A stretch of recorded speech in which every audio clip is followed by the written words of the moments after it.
यदि समय हमें भरपूर मात्रा में मिल जाए तो कोई भी विद्यार्थी जो कंपटीशन एग्जाम की तैयारी एसआरटी एक्सप्रेस में जहां पर ये काम आपको करना होगा कि पहले आपके सामने एक प्रश्न रखता हूं।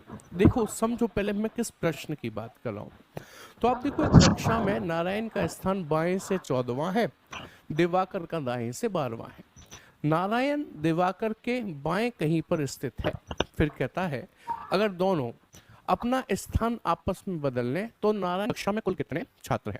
मुझे मालूम है ये प्रश्न आप कर ही लेते होंगे किसी ना किसी तरीके से, बट मैं आपको इसके लिए एक शॉर्ट ट्रिक सिखाने जा रहा हूं। ये आपकी एसआरटी ट्रिक रहेगी, एसआरटी प्रो ट्रिक रहेगी, बल्कि मैं तो कहूंगा ये एसआरटी प्रो ट्रिक रहेगी। देखो एक चीज समझिएगा कि ये वाला जो क्वेश्चन है ना स्थान परिवर्तन वाला, इसमें 3 प्रकार के सवाल बनते हैं। एक तो ये कि कक्षा में कुल कितने छात्र हैं, दूसरा ये किसी की बाएं से या दाएं से नई स्थिति पूछ लेता है, और तीसरा ये कि इन दो व्यक्तियों के मध्य में कितने व्यक्ति बैठे हैं।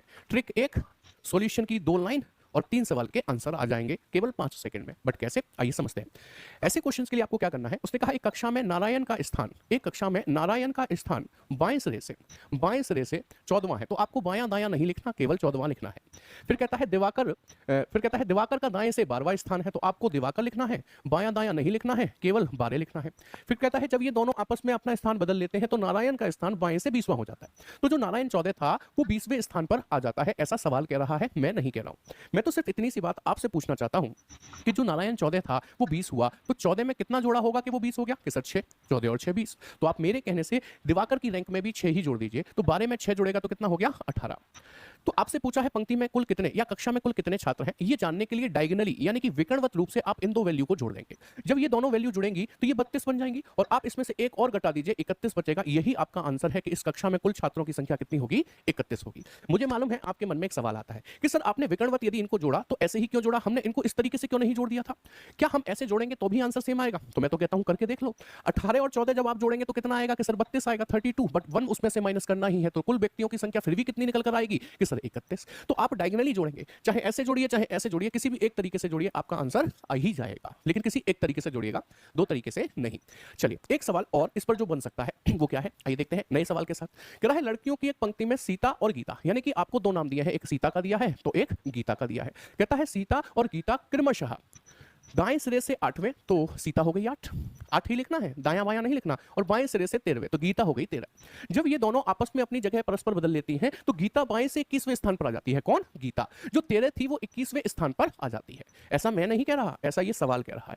मैं तो सिर्फ इतना कह रहा हूं जो 13 थी वो 21 हुई, इसका मतलब वो 8 स्टेप चली होगी, 13 और 8 21। तो आप सीता को भी 8 स्टेप चला देना, 8 और 8 कितनी हो गई सीता, 16। आप ध्यान से देखो, उसने पूछा था तब दाएं सिरे से सीता कौन से स्थान पर आ जाएगी, तो सीता का स्थान तो आ गया। बोलो कितना, ये रहा, अभी अभी निकाला है, 8 और 8 16। आंसर आ चुका है 16। ऑप्शन बी आपका करेक्ट आंसर बन जाता है। मतलब सेम वही पैटर्न है। इस बार कुल नहीं पूछा, इस बार आपसे पूछा कि उसकी दाएं से नई स्थिति क्या होगी, तो वो निकल गई थी पहले ही। मान लीजिए अब मैं आपके सामने एक अगला सवाल ऐसा रख दूं जिसमें तीनों ही चीजें पूछ ली जाए, देखेंगे जरा। उसने हमसे क्या कहा, विशाल तथा सरोज का स्थान अपने ग्रुप में क्रमशः बाएं से 12वें एवं दाएं से 8वां है।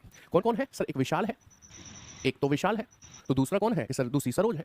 इनका स्थान क्रमशः बाएं और दाएं सिरे से दिया हुआ है, और वो भी 12 और 8। तो आपको इसके आगे 12 इसके आगे 8 लिखना है, बायां दायां तो लिखना ही नहीं होता ना, मैंने मना कर दिया आपसे।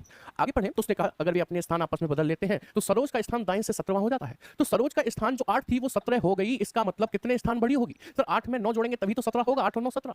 तो आप विशाल में भी 9 ही जोड़ दीजिए, जब आप 12 में 9 जोड़ोगे तो 21वां स्थान हो जाएगा विशाल का, 21वां स्थान हो जाएगा, ध्यान रखिएगा। अच्छा पूछा जाए कि कुल कितने लोग हैं, ध्यान रखना विशाल का स्थान निकल गया है 21, ठीक है। पूछा जाए कुल कितने लोग हैं, तो डायगोनली विकर्णवत आप इन दो वैल्यू को जोड़ देना। कह रहा है 12 और 17 कितना हो गया सर 29, 29 में से एक घटा दो कितना आया 28, यानी कि कुल लोगों की संख्या कितनी हो गई सर 28। उसने हमसे क्या पूछा है, आइए देख लेते हैं। उसने पूछा विशाल का बाएं से कौन सा स्थान होगा सर 21।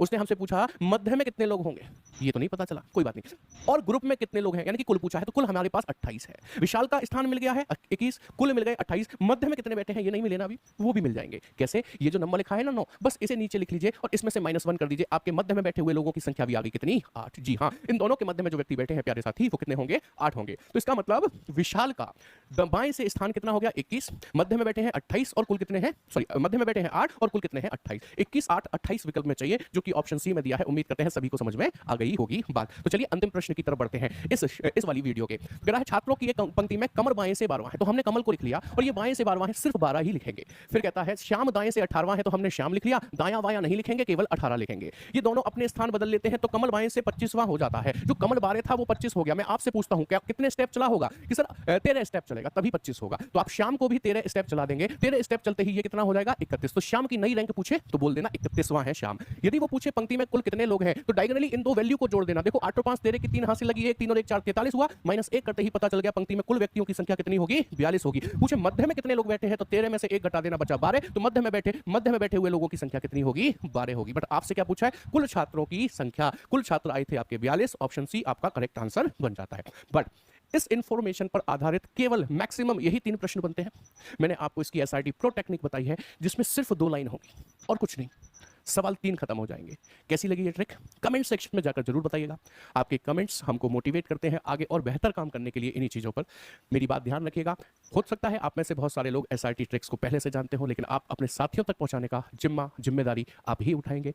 तो ये वीडियो शेयर करते रहिए, अपने साथियों तक पहुंचाते रहिए। एसआरटी एक्सप्रेस रुकनी नहीं चाहिए, तभी इसका नाम एक्सप्रेस है। लगातार चलती रहनी चाहिए। फिर मिलेंगे एक नई वीडियो में कुछ नई ट्रिक्स के साथ। आज की क्लास में इतना ही। Thank you very much. Take care. Jai Hind class.